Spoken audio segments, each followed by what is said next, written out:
All right, good afternoon, everyone. Welcome to today's press conference featuring the 13th seeded Portland Pilots as they take on the 4th seeded Kansas State Wildcats tomorrow at 3:30 p.m. Joining us today are student athletes Kennedy Dickey and Emmy Shear. I'd also like to introduce the Pilots Media Relations contact, Kyle Garcia. Please see Kyle for any further information regarding the Pilots. In addition, Portland's locker room is open now until 2:35. As a courtesy to your fellow media members and the student athletes, please turn off your cell phones and smartwatches to silent this time. For those asking questions, please raise your hand and identify yourself once the microphone gets there, yourself and your organization. If anyone joins us on Zoom, please use the raise hand function and ask a question. Recording press conferences on cell phones and cameras is prohibited. Hammond Communications will post the recording of this presser in the NCAA Digital Media Hub located at ncaa.veritone.com. Additionally, transcripts are provided by ASAP, and those will be distributed at the conclusion of the press conference. We now open it up to questions for the student athletes. Go over here on the front row on the right. David Smale, Associated Press. The expectation is this place is going to be close to sold out, if not being sold out. And they're going to be rooting for purple, but not your purple. What is your expectation of that? And as an aside, what's the largest crowd you've played in front of this year? Let's start with Kennedy on this one. I'm actually not sure what the largest crowd we played in front of was this year. Probably against Gonzaga at their place or the WCC final. But I mean, we're obviously expected to be the underdog in this, and there's going to be a bunch of fans, and it's going to be a great environment to be in. So I think just kind of absorbing all of that and, taking in the moment, and whether or not they're cheering for us, it's just fun to play in front of that many people, and I think it will just be a really great experience for us. Emmy? Yeah, I think, like Kennedy said, Gonzaga, we've played 2 years in a row there where it's been sold out. I want to say it's like 9,000 people. I may be wrong, so don't quote me.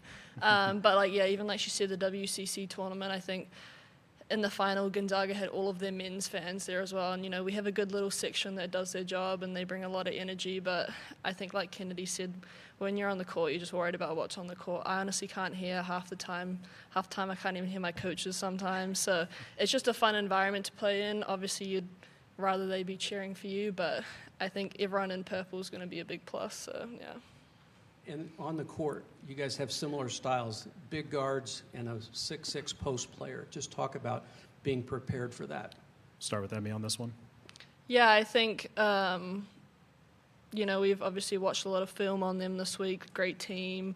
It is kind of hard, obviously, just to watch film on a team. You get experience by playing them, but I think having played Oklahoma last year in the first round, another Big 12 team, I think that kind of gives us a little bit of experience on the physicality and pace of play. I think the physicality last year was a big step up for us. So, I think Lucy's got her work cut out for her, but we all believe that, she has the abilities to give that her best shot and do what she can. And I think, the coaches have given us a great scout and great kind of keys to the game that we need to make sure we take care of to give ourselves the best shot. Kennedy? Yeah, I would agree. Our coaches have kind of, given us all the tools to be prepared for the game. And like Emmy said, Lucy does have her work cut out for her, but, we play team defense. And I think with our zone, I think we can really, do some things to mess them up. And, hopefully we can just, compete well with them. Go on the front row left here. Mitch Fortner from KMN Radio here in Manhattan. Love to hear from both of you because, Gonzaga and K-State, they're both 4 seeds. A lot of the bracketologists saw them as equals or pretty close to it. So you just beat Gonzaga in a 1-point game. I'd like to hear from both of you, what did it take to win a game like that? What went well? What put you over the hump? We'll start with Kennedy. I think, as we've both kind of talked about, our coaches prepare us really well for these games. And especially during the WCC tournament, I feel like as a team, collectively, we were really locked into, our defense and our keys to the game and just executing on offense. And I think, obviously, Kansas State is a really great team. And I think for us to beat them, we need everything to come together. And I think, we've been preparing for it, and it can definitely happen. So. Emmy? Yeah, I think also just like Kennedy said, a little bit of the we have nothing to lose mentality. Kind of no one really expects us. You know, the Gonzaga game we lost by 50 weeks before, so no one was, you know, probably betting on us outside of our locker room to come through with that one. So I think, you know, we don't really have anything to lose. Going to go out there and give it like our best shot. And at the end of the day, we know we're capable of competing and, you know, making a competitive game without this team. So we're just going to try to do our best to execute what we've been told to do. Any other questions? All right, ladies, thank you. Good luck tomorrow. Thank you.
All right, we now welcome Portland head coach Michael Meek to the dais and open the floor up to questions. Go to the front right here.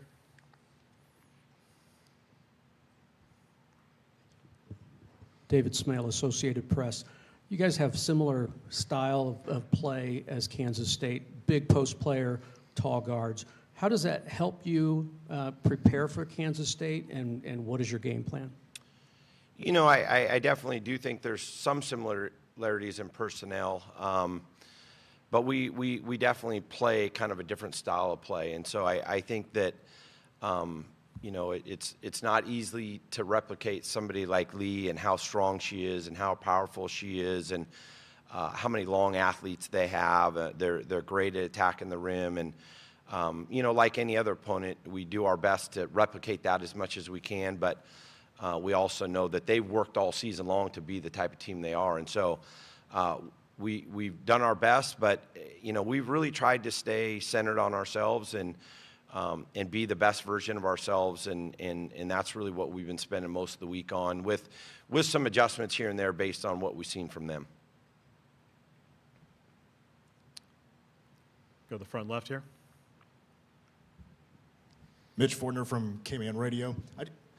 You guys can remind me of West Virginia, the way with the press and turnovers. I'm curious to know if that's just unique for this team, or is that something you typically like to do with every team? I mean, I as a coach, really have liked being a pressing team, and I think that we, back 30 years ago as a high school coach, we run the exact same presses now that we ran then, and I think we've been able to adjust them some and maybe get in more depth and teach more detail and different things there, but we're typically a little bit more of a man-to-man pressing team, and West Virginia's a little bit more of a zone pressing team, and our zones are a little bit different in how we work, but there are definitely a lot of similarities in kind of the full court game and playing the full court and things like that. So you know, it's been a mark of the teams that we've had, and you know, we think it's unique and different, and not a lot of teams do it, and we think that's played to our advantage at times. Cochran versus Lee will be a very intriguing matchup. Yeah. Does Cochran's style of play, does that mirror Aoka Lee's, or is she a little bit different with the skill set? Well, Lucy is, you know, been a game changer for our program, and her ability to block shots and do things at that level is really unique. And I think that I think her first year with us, she led the nation in block shots, and I think she's around number 2 this year again. And so I think in that regard, it's a really good matchup. Lucy, as an offensive player, is really probably more of a high post player, really good shooter, really good passer.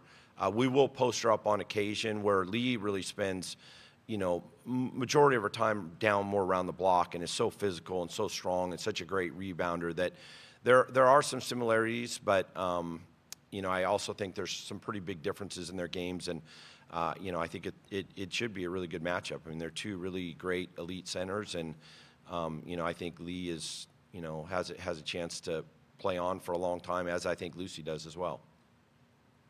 Bracketology in the seeding had K-State and Gonzaga, pretty similar 4 seeds. Well, you just beat Gonzaga.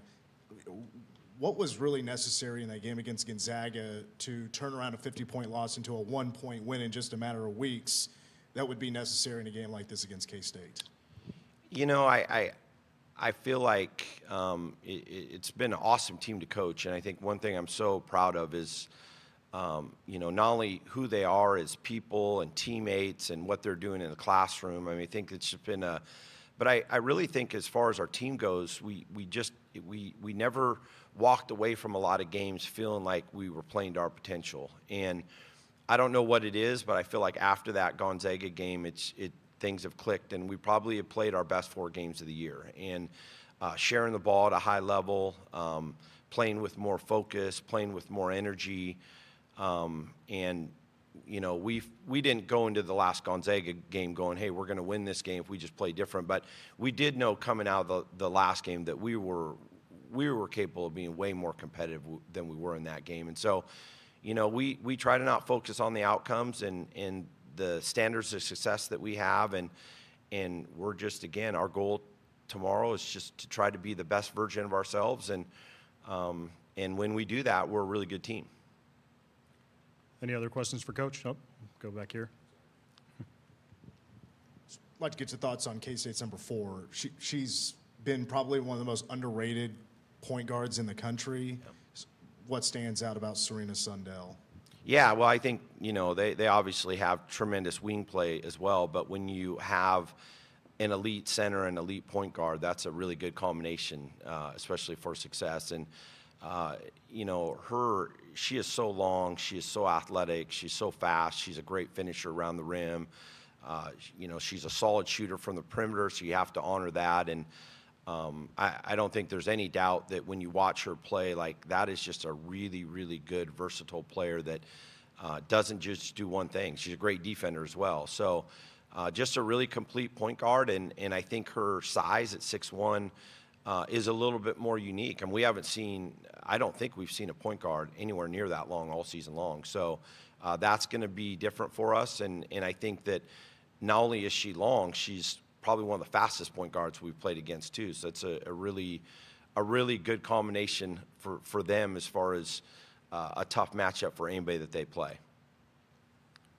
Any further questions for Coach? All right, thank you. Good luck tomorrow. Thank you. As a reminder, Portland's